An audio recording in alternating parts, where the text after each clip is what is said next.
¿Sabes el origen de tu fe? ¿Tienes certeza de las doctrinas que te han enseñado y hoy defiendes? Prepárate para viajar en el tiempo y descubrir las raíces de la fe. En Raíces de la Fe, Wilson Méndez. Hola, bienvenidos al episodio número 25 de Raíces de la Fe. Hoy estaremos hablando acerca de la segunda venida del Mesías, como muchos la conocen como la segunda venida de Cristo. ¿Es posible saber cuándo viene el Mesías, cuándo regresa? De acuerdo al texto con el que empezamos a anunciar el tema que hoy vamos a tratar, el texto dice: nadie sabe el día ni la hora, ni los ángeles, sino solo mi Padre. En el texto de Marcos va a ocurrir algo que es bien curioso, y es que dentro del proceso de transcripción de los escritos originales, en la cita del evangelista Marcos, alguien le agregó: porque nadie sabe el día ni la hora, ni el Hijo, ni los ángeles, sino solo mi Padre. Y esa parte de ni el Hijo no aparece en los manuscritos más antiguos. Alguien le puso eso, y quizás lo que quería hacer era reforzar la enseñanza de que es un secreto absoluto de cuándo regresa el Mesías. Vamos a comprobarlo a la luz de la Escritura. Tenemos que tener varias cosas en cuenta, que ya la hemos mencionado en otros programas de Raíces de la Fe, pero hoy es muy importante que las recuerde usted. La Biblia en sí es un libro de autores judíos. Todos los autores de la Biblia, exceptuando quizás Lucas, que parece que la mamá de Lucas es judía, pero su papá es griego. Todos los autores de la Biblia son judíos, son de la cultura judía, son del pueblo de Israel. Entonces nos toca tener en cuenta algo, y es que si los autores son judíos y son del pueblo de Israel, el libro como tal es un libro judío. Es un libro judío puesto que tiene la cultura judía y tiene costumbres del pueblo judío, tiene la religión del pueblo judío, y eso es imposible desarraigarlo de nuestras interpretaciones. Hay muchas personas que intentan interpretar la Biblia sin tener en cuenta ese precepto hermenéutico. Ese concepto hermenéutico es necesario cuando yo voy a interpretar la Biblia. ¿Quién es el autor de cada texto? ¿A quién se lo dirigió? ¿Y cuál fue la razón de su escrito? Muchas personas quieren aislar este hecho de la Biblia e intentar interpretar la Biblia como si la Biblia fuese escrita hoy por autores occidentales y dirigida en primer lugar para nosotros. Una cosa es que la Biblia sí sea actual en cuanto a la esencia de su mensaje, pero las narraciones de la Biblia, las narraciones del libro, son hechos que ocurrieron hace miles de años. Entonces, cuando alguien dice es que la Biblia siempre es actual en la esencia de su mensaje, en el contenido del mensaje, pero la Biblia tiene narraciones de hace muchos años, y eso es necesario tenerlo en cuenta para una correcta interpretación.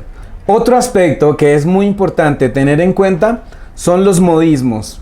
Los modismos son la manera en que un pueblo o un grupo de personas hablan, en el que esos modismos, esas frases o esas palabras han nacido ahí dentro de esa cultura, dentro de ese grupo de gente, y solo se puede entender en ese contexto. Eso es un modismo.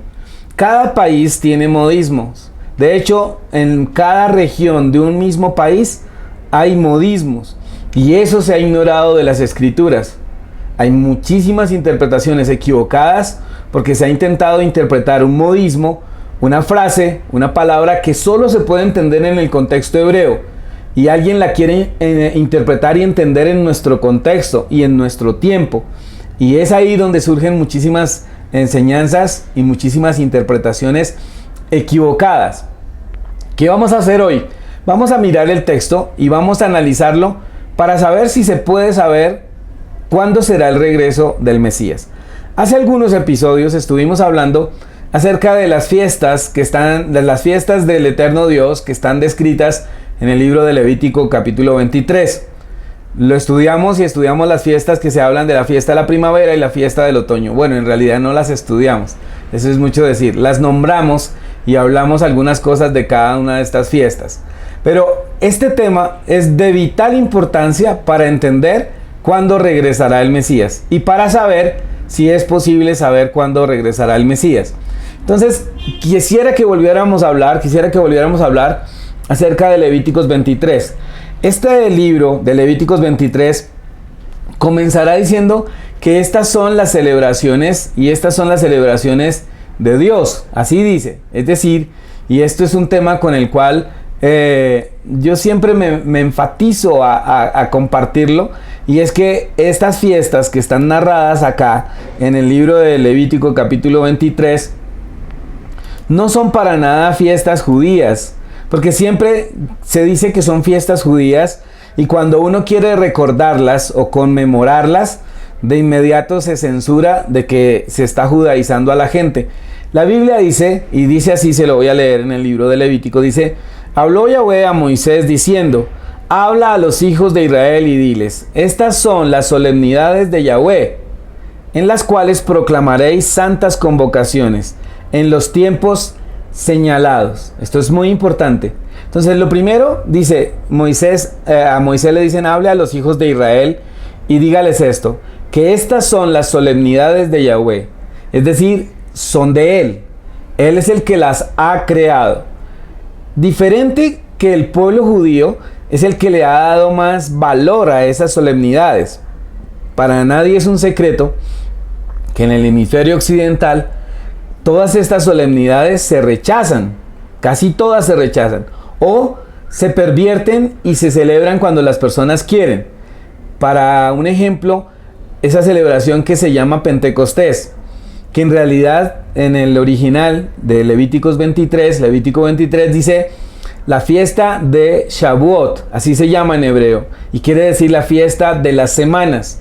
Entonces pasarían 7 semanas y el día 50 habría una santa convocación y había una gran celebración.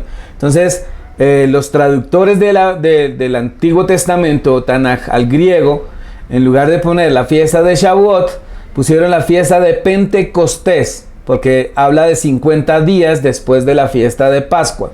Y entonces la fiesta de Pentecostés, muchísimas personas la celebran cuando quieren. Y el día en que quieren hacer una actividad en la iglesia, organizan un culto de Pentecostés o una semana de Pentecostés. Y para nada estoy criticando lo que hacen, sino que sí estoy diciendo que de acuerdo a cómo está establecido en la Biblia, fue Dios el que puso las fechas señaladas para esos eventos. No es que Dios ponga las fechas señaladas para esos eventos y el predicador o el pastor o el líder de una congregación o de una denominación o de un grupo religioso lo quiera cambiar y lo haga cuando él quiera. Porque una de las políticas que uno escucha hoy con muchos creyentes es que en realidad las fechas no importan, que lo que importa es la motivación del corazón. Y eso no es cierto, porque Dios estableció las fechas. Eso es como que usted nazca en el mes de marzo y usted diga, yo nací en marzo 27, y cualquier amigo diga, pero yo se lo voy a celebrar a usted en junio 15. ¿Por qué? Porque es que lo que importa es la motivación y lo importante es lo que yo sienta. No, usted nació la fecha de marzo 27 y ese es el día en que usted cumple años, y así está establecido. Pero con estas fiestas que están en Levítico 23, los que las quieren celebrar, entre comillas celebrar, lo quieren hacer como ellos quieran. Ahora, esto es respetable que lo hagan, pero no es correcto, porque Dios estableció unas fechas estipuladas. Ahora usted me dirá, pero es que nosotros no podemos saber en sí cuál es la fecha exacta. Eso no es cierto, sí se puede saber la fecha exacta. Si las personas tienen una mentalidad dócil para permitirse enseñar del pueblo judío que ha guardado estas festividades y todo, se puede saber qué fechas son, pero eso es muy difícil de encontrar. En el ámbito cristiano moderno, si algo sobreabunda, es la soberbia de los maestros, de muchos pastores, de muchos teólogos. O sea, la mayoría de pastores, teólogos, maestros, profetas, apóstoles, no quieren aprender la Biblia como verdaderamente fue escrita, y cada uno la interpreta como bien le place. Y entonces, como eso está respaldado por aparentes milagros y por aparentes momentos de unción, digo aparentes porque no todos son genuinos, El ser humano se da la tarea de aprender cómo manejar cuestiones emocionales en las personas, manipular ambientes y hacerle pensar a las personas que están en un momento de la manifestación del Espíritu de Dios, del Ruach HaKodesh, como se dirá en hebreo, y las personas creen que es así. Y como las personas en su gran mayoría no estudian la Biblia, desafortunadamente se dejan engañar. Pero esto de que se celebra la fiesta como a cada cual le place, en la fecha que quiere y con el nombre que quiere, eso no es bíblico. La Biblia hay que respetarla como se respeta la mayoría de los libros. De hecho, la Biblia debe ser respetada con mayor santidad, ¿sí? Con mayor cuidado, porque sabemos que es un libro que ha sido inspirado por nuestro Dios. Pero muchos no lo hacen. Entonces celebran las fiestas en realidad muy lejanos al propósito bíblico. Hay personas que hablan de las fiestas de las primicias. Y en realidad la mayoría de los que celebran las fiestas de las primicias lo hacen es por recoger dinero. En la mayoría, no estoy diciendo que todos. Y es verdad, y eso se sabe que es así. Cuando uno ha estado involucrado en un contexto y en un manejo, uno sabe cuáles son los propósitos para muchísimas cosas de esas. Ahora, no soy yo el juez, es Dios. Pero sí estoy llamado a que si yo sé que hay algo que se hace de manera indebida, por lo menos abrir mi boca y los pocos que ven o escuchan Raíces de la Fe, por lo menos ser alertados y que tengan un aviso para investigar. Si encuentran que lo que yo estoy diciendo no es verdad, pues me ignoran y me pasan y le dan al video no me gusta y ya, y se sigue. Pero por lo menos si logramos despertar en ustedes una inquietud de investigar. La fiesta en hebreo se llama Bikurim y son las primicias. ¿Se pueden celebrar en cualquier tiempo? No. En primer lugar, la fiesta de Bikurim era una fiesta totalmente agrícola, pero las personas la han transformado y le han cambiado el sentido y le han cambiado totalmente la motivación original. Y todas estas fiestas tienen que ver con nuestro Mesías. Todas las fiestas se relacionan con Yeshua. En Levítico 23 dirá, estas son las fiestas, las convocaciones solemnes de Yahweh. Entonces dirá, la primera 6 días trabajarás y el séptimo día será día de reposo, solemne, santa convocación. Es decir, esa es una celebración, una convocación divina, es una convocación de Dios. Él es el que la ha creado. Esto no se lo inventaron los judíos. Porque hay personas que piensan que cuando se quiere respetar el séptimo día es o porque son judíos o porque son adventistas. No, por lo menos en mi caso yo lo hago sencillamente porque está en la Biblia y porque por muchos años pensé que el día sí se podía cambiar y yo decía lo mismo que dicen muchas personas. No importa el día, para Dios no importa el día, lo importante es la motivación.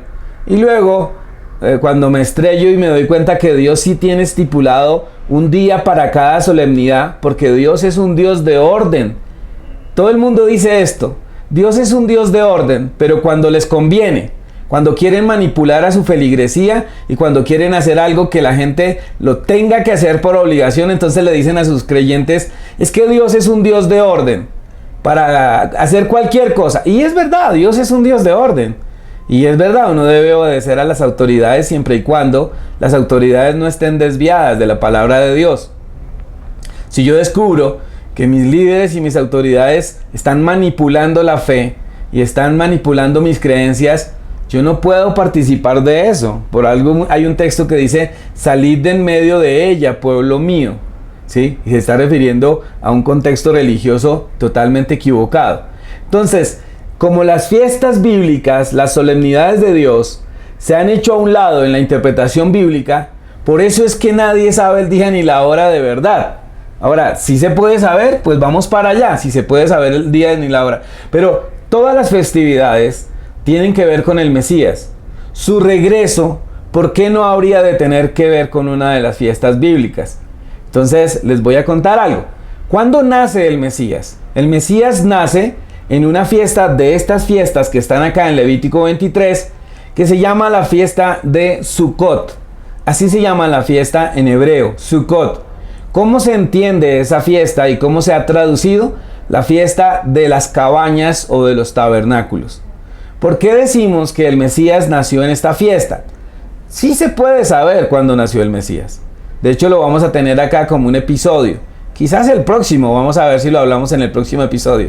Cuando él nació, dice la Biblia que la ciudad de Jerusalén estaba llena de gente.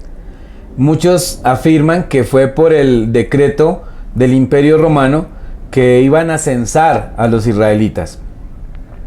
Entonces ahí vienen varias cosas que hay que evaluar, pero lo analizaremos en ese episodio.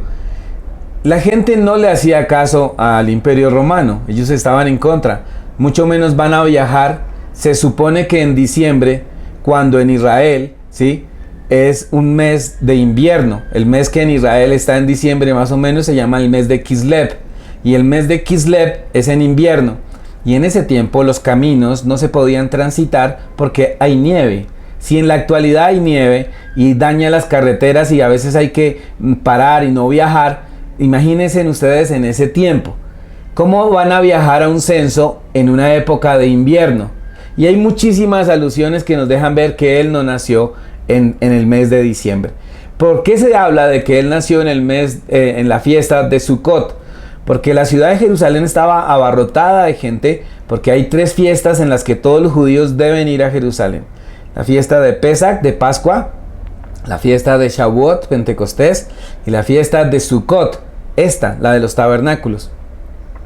¿En qué consistía la fiesta de los tabernáculos? Hacían unas cabañitas fuera de sus casas y acampaban 7 días fuera de la casa, porque así está escrito en la Biblia, que eso tocaba hacerlo así. Entonces lo obedecían así.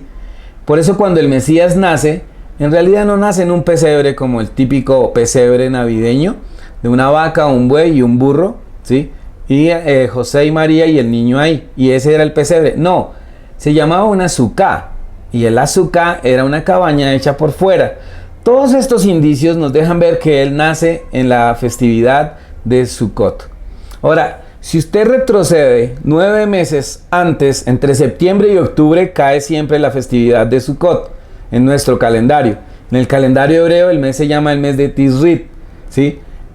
9 meses antes a cuando él nace, viene una celebración que se llama la fiesta de la dedicación o Hanukkah, la fiesta de las luces. 9 meses antes de que él nazca es engendrado, ¿sí?, por el Espíritu de Dios. Y eso sí cae en diciembre, cuando él es engendrado. Y esa fiesta de Hanukkah no es que esté acá en Levíticos 23, es una fiesta civil en Israel. Pero él es engendrado curiosamente, entre comillas curiosamente, la fiesta de las luces. 9 meses después nace en la fiesta de los tabernáculos. El objetivo de la fiesta de los tabernáculos es, dice la Biblia, recordar que fuisteis peregrinos en el desierto. Y curiosamente el Mesías viene a la tierra siendo peregrino del lugar donde estaba con el eterno Dios, y viene acá peregrino en la tierra. No puede ser coincidencia. Luego él va a morir en la fiesta de Pascua, fiesta en la que se conmemoraba la muerte de un cordero, ¿sí? Va a resucitar que es la fiesta del Bikurim, las primicias. Esas sí son las primicias, y él resucita en la fiesta de las primicias. Luego viene la celebración, otra fiesta que se llama Yom Kippur, que es el día del perdón, y ahí recordamos que Juan el Bautista, como se conoce popularmente, le dice a él cuando él viene a las aguas a hacer tevilá, le dice: aquí el Cordero de Dios que quita el pecado del mundo. Entonces el Juan el Bautista está haciendo 2 alusiones a 2 fiestas de Levítico 23. He aquí el Cordero de Dios, Pascua, Pesach, que quita el pecado del mundo, Yom Kippur, el día de la redención. Todas estas fiestas tienen que ver con el Mesías. Ahora alguien podrá decir: por eso es que no las celebramos, porque ya se cumplieron en él. Pero lo interesante es que en Levítico 23 dice: estas celebraciones serán perpetuas. Y en Colosenses dice que estas fiestas y todo esto es sombra de lo que ha de venir. Ni siquiera dice de lo que vino, sino de lo que ha de venir. Es decir, que nosotros tenemos que estudiar muy bien esto para entender lo que va a venir. Si no entendemos esto que está evidentemente en la Escritura y en la historia del pueblo de Israel y luego posteriormente de nosotros, no vamos a entender lo que va a ser a futuro.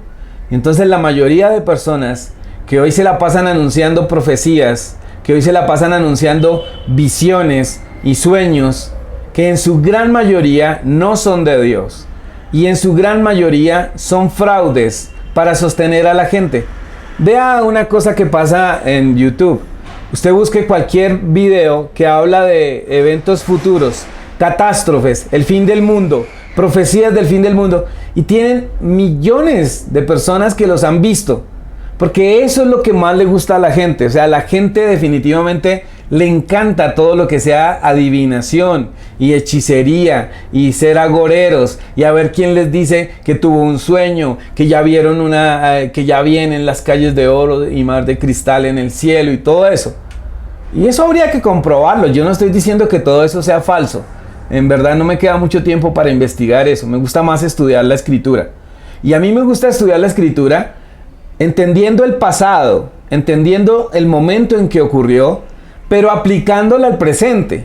Porque uno de los errores graves es que yo empiece a estudiar estas fiestas bíblicas y luego yo empiece a hacer cosas que eran de ese tiempo y que eran solo para la agricultura. Y ahora yo donde llevo un cordero para sacrificarlo, y ahora donde llevo primeros frutos, y primero no soy agricultor y segundo no hay sacerdotes levíticos ni hay templo.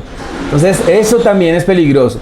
Nosotros debemos estudiar la escritura en el contexto en el que se dieron los hechos, en el contexto es que se escribieron esos hechos, que generalmente es tiempo después, y ahora cómo viene eso para ser aplicado en mi vida. Pero hay cosas que yo no las puedo hacer alegóricas. Por ejemplo, cuando dice la Biblia, y estas celebraciones serán perpetuas, y toda la gente que quiere huirle a la raíz de nuestra fe, dice es que perpetuas no se refiere a para siempre. Perpetua se refiere por un tiempo específico. Y es que, vean, una cosa que ha cegado la interpretación de muchos maestros es su antisemitismo. El hecho de saber que el pueblo judío fue el receptor de la fe, que el pueblo judío fue el receptor de la salvación, que el Mesías es judío. A muchos les fastidia eso, muchas personas les fastidia eso, intentan de todos los medios, de todas las formas, sacar del contexto judío al Mesías, a Jesús, a Yeshua. Y eso no se puede hacer, así muchos lo intenten. Ahora alguien dirá, eso no es tan importante como su mensaje. Sí es importante, porque como se sacó al Mesías de su contexto, no entendemos, por ejemplo, lo que nos atañe para el tema de hoy. ¿A qué se refirió el Mesías cuando él dijo, nadie sabe el día ni la hora? Bueno, las fiestas, entonces le hablé de la fiesta de Pascua, le hablé de la fiesta de las primicias, de la fiesta de Pentecostés, de la fiesta de los tabernáculos, de la fiesta de Yom Kippur, del Día del Perdón, y falta una que se llama la fiesta de las trompetas. En hebreo se dice Yom Teruah. La fiesta de Yom Teruah es interesante que en la escritura no nos dice nada de qué se hace en esa fiesta. No dice nada de qué se hace. Solo dice que es una santa convocación, que no se puede hacer ningún trabajo y que debemos de guardar ese día. Está en Levítico capítulo 23, versículo 24. Se lo leo la versión de la Biblia textual. Dios le está hablando a Moisés, dice, habla a los hijos de Israel y diles, en el mes séptimo, o sea el mes que se llama Tisri, que en el calendario civil va a ser el primer mes del calendario civil. Habla a los hijos de Israel y diles, en el mes séptimo, el primero del mes, será para vosotros solemne día de reposo, una conmemoración al son de trompetas y una santa convocación. No haréis ningún trabajo de servidumbre y haréis acercar la ofrenda ígnea delante de Yahweh. Y no dice nada más. No dice cuál es la razón. Todas las fiestas bíblicas, todas tienen un motivo, todas. Pascua porque salieron de Egipto. Luego en el Mesías tiene una reinterpretación. Primicias porque eso fue el fruto que entregaron después cuando se posesionaron de la tierra de Canaán. Daban las primicias. Luego viene Pentecostés, son 50 días después de Pascua. Y tiene que ver también con una recolección de frutos. Posteriormente descubren que 50 días después de que salieron de Egipto fue que Dios le entregó las leyes a Moisés. Por eso en el día de Pentecostés también es la entrega de los mandamientos. Y ahí tiene otro motivo. Luego viene la fiesta de Yom Kippur, que es el día del perdón. Bueno, sigue Yom Teruah, pero no tiene explicación. Yom Kippur, el día del perdón, y dirá ¿por qué? Sukkot, las cabañas, y dirá por qué. Y todas Dios dice por qué, pero esta fiesta de las trompetas no dice por qué. Eso que les acabo de leer es la razón, es la convocación de Dios para celebrar el día, Entonces, ¿qué es lo que falta por ocurrir? ¿Y qué viene a ser el hecho que la fiesta de las trompetas celebran? Con tanta razón, el apóstol Pablo, escribiéndole a los tesalonicenses, dice: sonará la trompeta, y en un instante, en un abrir y cerrar de ojos. Ahora, toda esa terminología es terminología judía, y es lo que yo les decía al principio, se llaman los hebraísmos. Hebraísmos son modismos en el hablar. En determinado país, en determinada región hay modismos para hablar. Por ejemplo, si yo les digo a ustedes, o si alguien de nosotros nos llegase a hablar de modismos colombianos, por ejemplo, acá en Colombia uno dice: oiga, qué vaina. Y qué vaina para nosotros es: qué cosa tan extraña, qué cosa tan rara, o qué problema, o qué cosa grande esto. Pero en otros países, vaina es el elemento donde se guarda la espada. O en las verduras que son como las arvejas, por ejemplo, o los frijoles que traen un estuche. Eso es vaina. Para nosotros, oiga, qué vaina, eso es como, oh, qué problema, o qué cosa tan grande, qué pasó acá. ¿Sí? Ese es un modismo. Otro modismo que lo decía yo en otra ocasión en Raíces de la Fe, cuando la mamá le dice a la hija o al hijo o al esposo: oye, por favor, échale un ojito al arroz. Si se traduce eso literalmente al hebreo, al alemán, es muy probable que ellos lo entiendan, que uno se saca un ojo y se lo echa al arroz. Y uno diría: pero qué ridículo, eso no lo van a entender. Pero si se lo traducen, ellos no van a entender a qué se refiere. Son modismos. Y en el hebreo hay modismos. Se llaman hebraísmos. Y los hebraísmos son frases o palabras que solo se pueden entender en ese contexto. Entonces, imagínense en esto ustedes. La Biblia fue escrita por autores judíos, con cultura judía, con idioma judío y con modismos judíos, que solo los entienden ellos, o los entiende uno cuando se los explican. Entonces, es muy probable que muchas de las interpretaciones que se han hecho de términos bíblicos se ha desconocido que son hebraísmos y se han traducido de manera equivocada, y con base en una traducción equivocada se ha formado una doctrina. Y eso ha pasado en muchísimos aspectos. De hecho, una de las razones de las que ha motivado a que Raíces de la Fe esté en las redes sociales, en internet, en YouTube, es intentar contextualizar lo que la Biblia dice para que el creyente sepa de verdad el origen de sus creencias y el origen de sus doctrinas. Entonces, en el contexto judío, los hebraísmos solo son entendidos por ellos. Si yo quiero entender la cultura judía, no es que me tenga que volver judío, pero sí tengo que conocer el contexto judío y el idioma judío, el idioma hebreo, que es el idioma de los judíos, que por siglos se ha transformado, ¿no? Porque de pronto estoy diciendo un absoluto y no es tan absoluto. Pero el idioma hebreo es el idioma original y el idioma en el que se escribió la gran mayoría de textos del Antiguo Testamento o Tanaj. Algunas pocas partes fueron escritas en arameo. Entonces, si yo quiero entender los escritos bíblicos, tengo que entender los hebraísmos. Si no se hace esto, es muy probable que muchas de las doctrinas que se enseñan estén equivocadas. Ahora, hay muchísimos hebraísmos en la Biblia, por supuesto. Este dicho, nadie sabe el día ni la hora. Voy a decirles por qué es un hebraísmo. Dentro de todo el contexto de las profecías del Antiguo Testamento acerca de la venida del Mesías, hay un concepto, y es que Dios es el esposo de Israel. Esa es una figura retórica, eso es un símbolo. Dios es el esposo de Israel. Y en muchísimas profecías se habla de Israel como una mujer que adultera y daña el vínculo con su esposo. De hecho, el Cantar de los Cantares, aunque es un poema de alto contenido sexual, se dice que es una alegoría a la relación entre Dios y su pueblo Israel. Siempre se va a hablar del pueblo de Israel con muchos símbolos. En alguna ocasión se habla que ellos son el olivo, ¿sí? En alguna ocasión se habla de que ellos son la luz, en alguna ocasión se hablan de que ellos son la Virgen, ¿sí? La Virgen, una mujer que se va a desposar con el Padre Celestial y él será su esposo. Entonces se tiene ese concepto de el Dios como el esposo de Israel, la Virgen o su esposa o la novia. Entonces, ¿en qué consiste el hebraísmo? Nadie sabe el día ni la hora. Este término cualquier judío lo entiende perfectamente. Cualquier judío entiende a qué se refiere. Nadie sabe el día ni la hora. Cuando un joven quiere casarse en Israel con una muchacha, por lo menos en los tiempos bíblicos, se reunían las dos familias y los padres de ellos hacían los arreglos necesarios para la boda. Las personas, en primer lugar, que sabían en qué día se iban a casar, eran los padres. Nadie más sabía cuándo se iban a casar.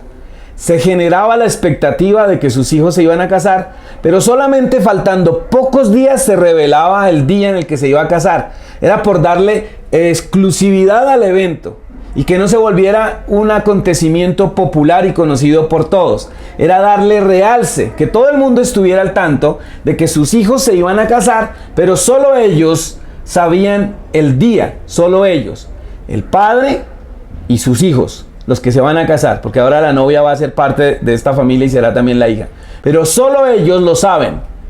La demás gente no, pero ellos sí lo saben, ellos sí lo saben. Entonces usted dirá, ¿se da cuenta? El versículo tiene razón.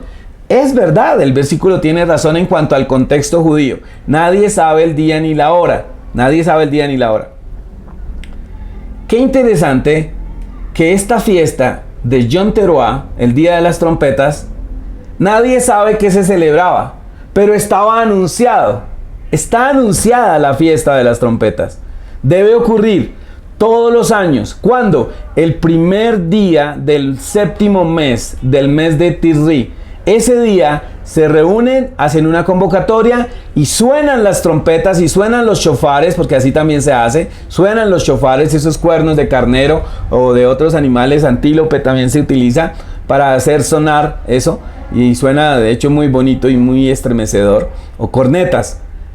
Dice la Biblia que se hace así en ese día. Pero esa es la única fiesta en la que no tiene un evento como tal. Qué curioso que el Mesías dijo, nadie sabe el día ni la hora sino solo mi Padre. Los judíos le dieron esa connotación a la celebración de Yom Teruah. Entonces, la fiesta de Yom Teruah era la que nadie sabe, ¿sí? La escondida, la fiesta secreta del Eterno. Y la fiesta de Yom Teruah se empezó a conocer como la fiesta que nadie sabe. Pero no es que no supieran cuándo era que nadie sabía el propósito de la fiesta. Y entonces, como en la cultura judía se empezó a decir, cuando un hombre se va a casar, solo el papá y el novio y ellos saben, solo ellos saben, entonces es similar a lo que está ocurriendo con la fiesta de Yom Teruah. Nadie más sabe, sino solo Dios. Entonces se empezó a denominar así. Por eso les digo, esto solo lo entiende un judío que conoce la terminología. Y la fiesta de Yom Teruah, del día de las trompetas, se empezó a conocer como la fiesta que nadie sabe. Ahora el texto que hemos leído, que está en Mateo, que dice, pero el día ni la hora nadie lo sabe, sino solo mi Padre. Dice, el día ni la hora nadie lo sabe, sino solo mi Padre. ¿Por qué esta parte de solo el Padre? Porque dentro de las bodas judías se afirmaba que quien tenía control de toda la fiesta del día de la boda era el padre. Y entonces la terminología aplica exactamente para el día de Yom Teruah, del día de las trompetas. Sí lo sabe él, no lo saben los demás, ¿sí? Pero el padre tiene todo bajo control. Ahora la pregunta es, si nosotros afirmamos que nadie sabe el día ni la hora, porque es totalmente desconocido, incluso como se le dio a la adición al Evangelio de Mateo, que le adicionaron ni el Hijo, que eso no está en los manuscritos más antiguos, solo lo sabe el Padre. Entonces, la fiesta de Yom Teruah, ¿es que acaso no sabemos cuándo ocurre? Sí sabemos cuándo ocurre. Todos los años se sabe cuándo es la fiesta de Yom Teruah. Y esa es la fiesta que se ha denominado la fiesta que nadie sabe. Entonces este es el primer punto que tenemos que tener en cuenta. A la fiesta de Yom Teruah, dentro del contexto judío, como un hebraísmo, se le denominó la fiesta que nadie sabe. El Mesías, cuando está diciendo que nadie sabe el día ni la hora, se está refiriendo a la fiesta del Yom Teruah. Se está refiriendo a la fiesta que, entre comillas, hacía falta que se conociera la razón de la fiesta, que posteriormente el apóstol Pablo va a empezar a agregar una serie de contenidos que van a reforzar este concepto.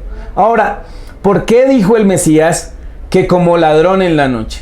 ¿Acaso es que usted sabe cuándo entrará un ladrón a su casa y que Dios no lo permita?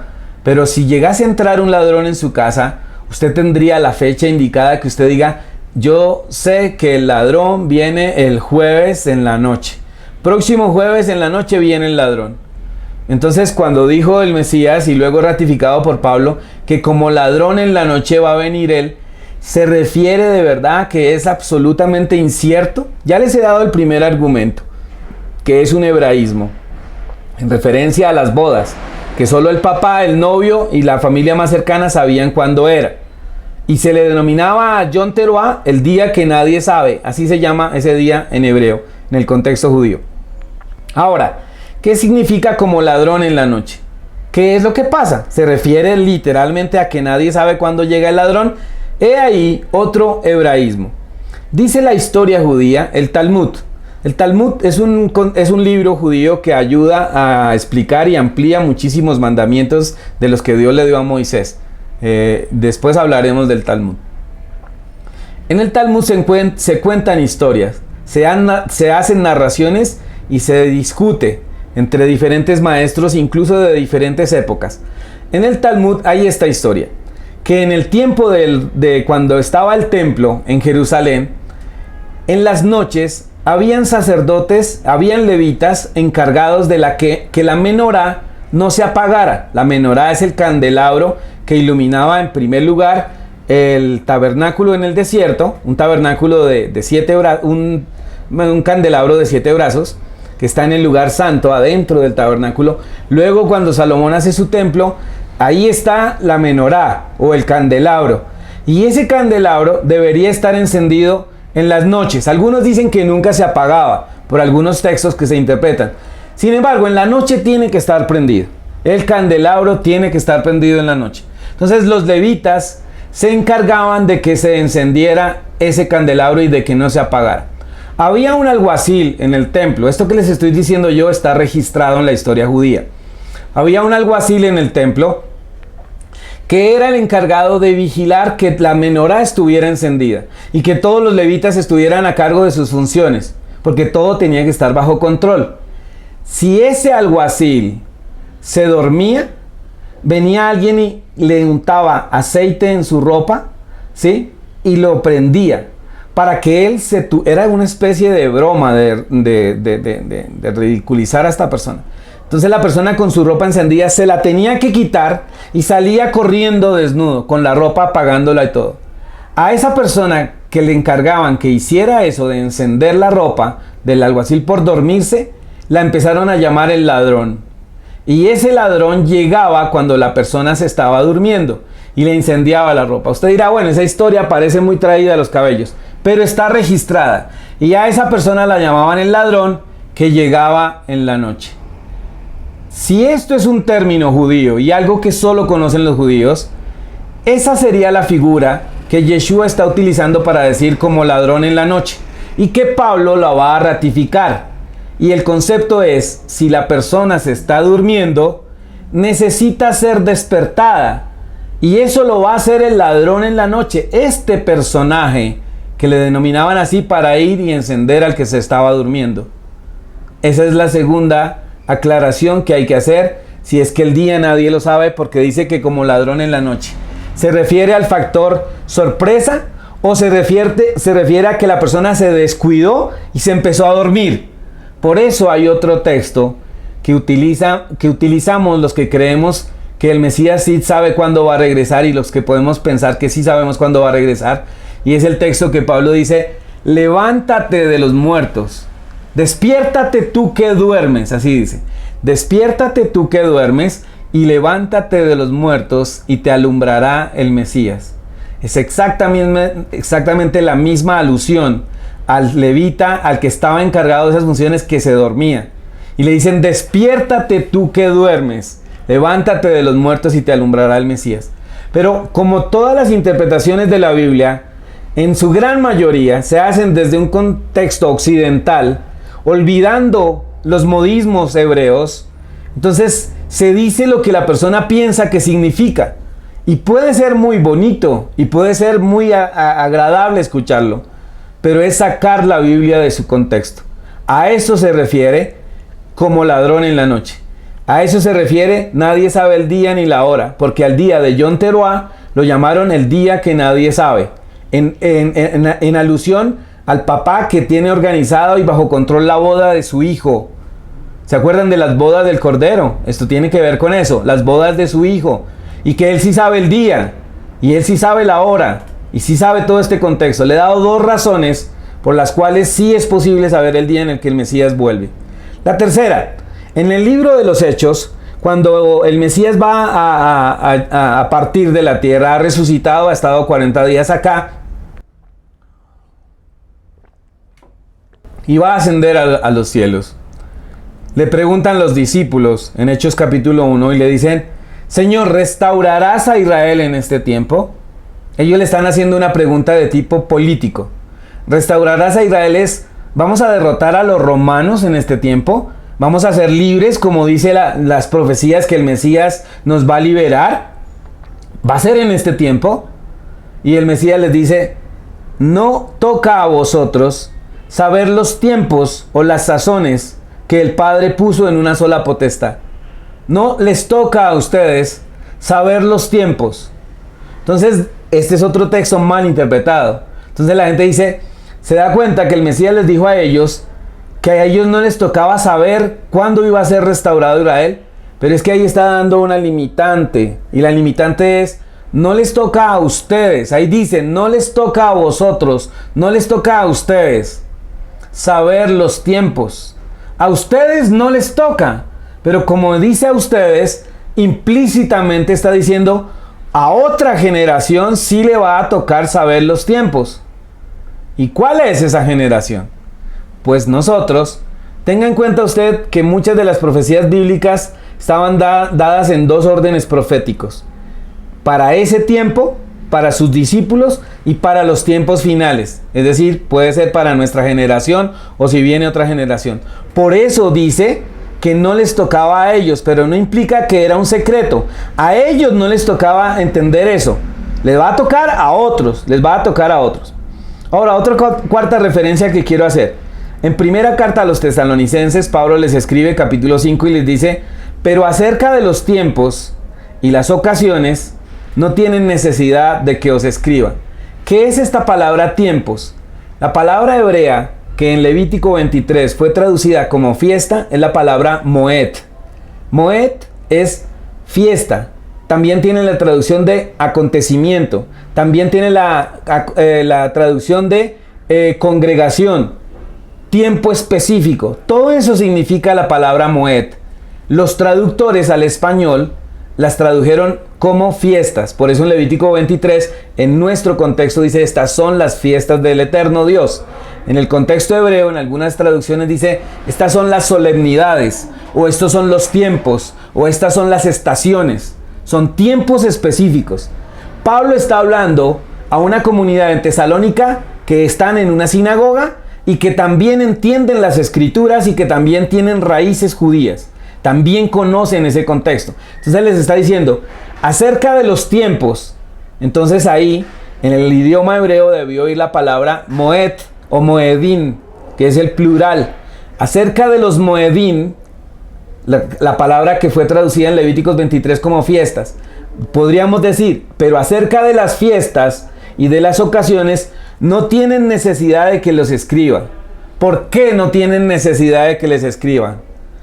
Porque ya está claro en el contexto judío qué significa cada fiesta. Incluso la fiesta del Día de las Trompetas. La fiesta del Día de las Trompetas.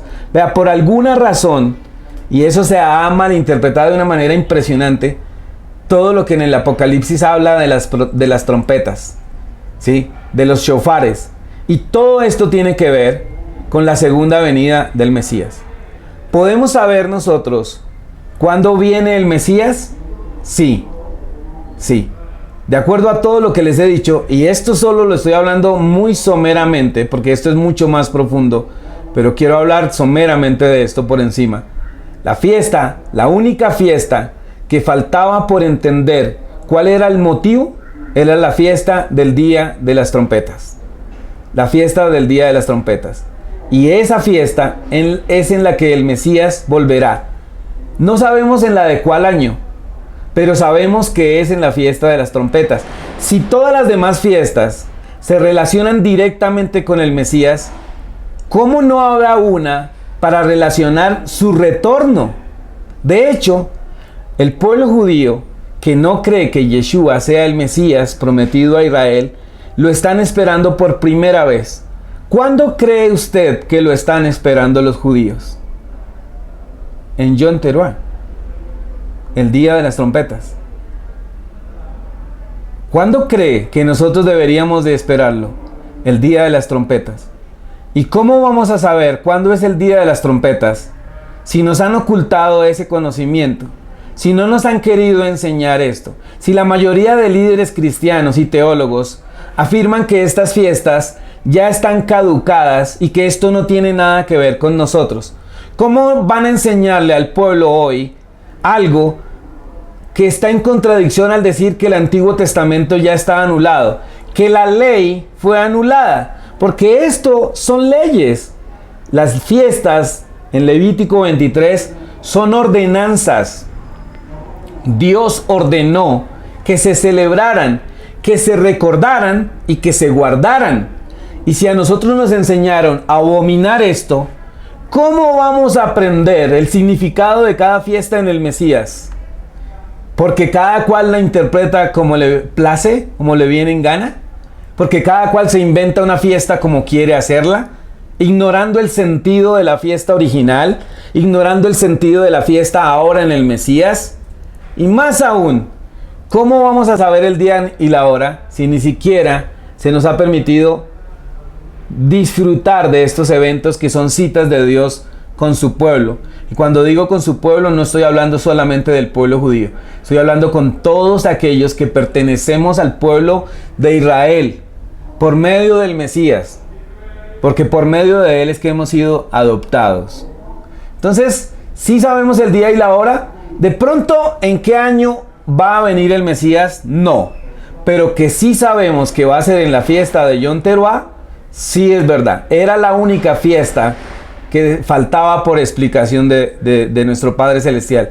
Qué curioso que esa interpretación no se la dio al pueblo judío. Esa interpretación no la dio a nosotros, los que nos hemos alejado. Los que la Biblia llamará la casa de Israel. Los que se dispersaron, se mezclaron con los gentiles y hoy fuimos denominados gentiles. Pero un día, por su misericordia y por su gracia, volvimos al redil.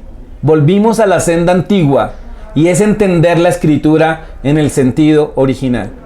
Si usted estuvo hoy en todo este episodio y escuchó los pocos argumentos que di, porque hay más, y escuchó los pocos argumentos que di, y cree que hay algo de sentido y de lógica en lo que yo le estoy diciendo, de que la Biblia fue un libro judío que debe ser entendido desde una mentalidad judía, y no debemos descuidar los modismos, los hebraísmos que están escritos en la Biblia. Por esa es la razón más grande para interpretar mal la Biblia. Esa es la razón más atenuante para malinterpretar el libro de Apocalipsis, el libro de Daniel. Todo lo que hablan del anticristo, de la tribulación y la gran tribulación, la mayoría de gente ignora los hebraísmos que esconden esos textos. ¿A qué se referían gran cantidad de palabras? ¿Es necesario que usted conozca el origen de su fe? Sí. Y si de lo que decimos acá en Raíces de la Fe es para su beneficio, pues esperamos que usted le sepa sacar provecho. Quizás usted nunca en la vida oyó hablar de John Teruá. Quizás nunca en la vida había escuchado que sí podíamos saber cuándo volvería el Mesías. No el año, pero sí en qué fiesta. Y esto es fundamental. Si usted no conoce el origen de las fiestas bíblicas y cómo se deberían de guardar hoy en día, es muy probable que usted diga, estoy despistado. Uno no sabe cuándo será. Y eso no es tan cierto. Vean una cosa que es importante. Dios siempre anuncia los hechos por venir por medio de profetas. No estoy validando los profetas de hoy en día porque la mayoría se han desviado de lo que dice la Biblia de un profeta. Pero en la antigüedad, Dios hablaba a través de un profeta y eso ocurría. Dios siempre advierte. Entonces, ¿cómo nadie sabría el día y la hora de la venida del Mesías? Sería el único evento del que Él no advierte y rompería con su manera de actuar en el pueblo de Israel. Siempre habló primero y luego cumplió. La fiesta de Yom Teruá estaba ahí, anunciando que el Mesías vendrá. Para el pueblo judío vendrá por primera vez. Para nosotros, los que hemos conocido el camino y ya hemos entendido que el Mesías vino la primera vez, como Él dijo, yo vine a buscar las ovejas perdidas de la casa de Israel. Si no entiende esta terminología, que también es hebrea, mire el episodio que habla de raíces hebreas, raíces cristianas o raíces judías. Es el primer episodio de Raíces de la Fe acá a través de YouTube. Esperamos ser de bendición para todos ustedes. Ahora usted dirá, ¿y cuándo es Yom Teruá? Por eso tienen que estar al tanto de lo que nuestros hermanos mayores van haciendo y de lo que ellos van, porque ellos sí tienen las fechas bien escritas y usted puede saber cuándo será el Yom Teruá del próximo año y el del año siguiente. No quiere decir esto que usted diga, entonces yo me preparo espiritualmente solo para cuando vaya a llegar la fiesta de Yom Teruá. Puede que le funcione, pero ¿qué tal que se muera antes? Y antes lo llamen a rendir cuentas. Entonces, por eso siempre debemos estar preparados. De todo corazón esperamos ser de bendición para ustedes. Nuestro Dios los bendiga grandemente. Recuerden que tienen un correo electrónico para escribirnos: raicesdelafe1@gmail.com. Síganos en Instagram, síganos en Facebook. Por favor, suscríbase a nuestro canal. Suscríbase al canal de YouTube. Aparecemos como Raíz de la Fe. Envíele el link a otras personas para que lo escuchen, para que lo vean, para que den su punto de vista. Y si tienen preguntas, por favor, háganos esas preguntas. No formule hipótesis de lo que nosotros creemos o queremos transmitir sin darnos la oportunidad de expresar nuestros puntos de vista. ¿De acuerdo? Póngase en contacto con nosotros. Recuerde que los domingos tenemos una cita por nuestro fanpage y por YouTube, que es Raíces de la Fe en Casa. Mil bendiciones a todos, muchísimas gracias por seguirnos, a los que nos están escribiendo continuamente, a Mónica Barón, a su esposo Mauricio, a sus hijos, a Joana Sastre, a Nelly en Australia, a José, a quien más que nos escribe continuamente. Hace poco nos escribió un amigo que quiere estudiar con nosotros algunos temas.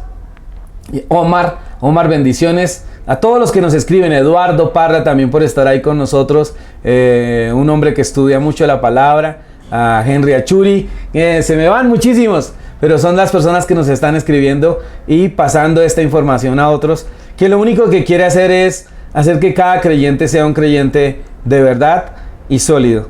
Bendiciones a todos. Recuerda, las enseñanzas de Wilson Méndez las puedes encontrar en video en el canal de YouTube Raíces de la Fe. Suscríbete hoy y para activar las notificaciones dale clic en la campana.